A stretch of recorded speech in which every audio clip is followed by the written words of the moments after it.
By now, Iyabojo would have traveled down to Benue State to meet the mother of Ochanya. Yeah, she would have by now taken that woman to Abuja.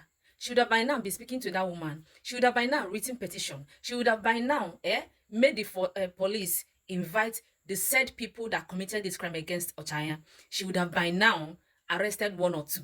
She would have by now made sure that wherever that man is teaching, this the father of Victor, wherever he's teaching and he's a lecturer, she would have by now made sure that the school stops that man from operating. Yes, she would have by now made sure that the school suspends that man until this case is actually reopened and then retackled, like revisited again. Then court proceedings will start.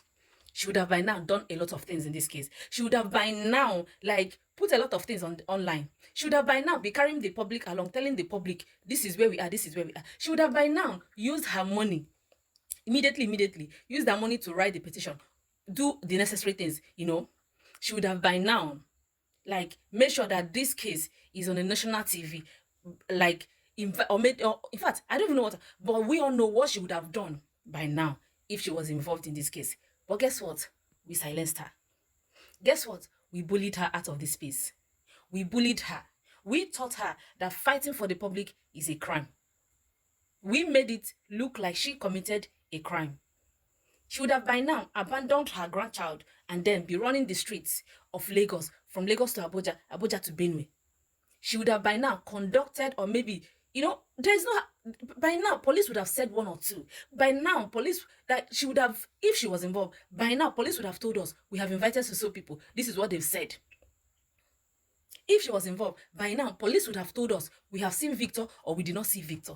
By now. But guess what? Queen Mother is not involved. By now, it wouldn't just be about online protest. No. Queen Mother would have done a lot of things with her motherly heart. But guess what?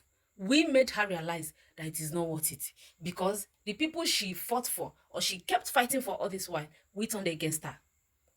We let Stanship ruin the mother that we have in this community. Now, who can replace her? We are just like children who have no mother. Yes,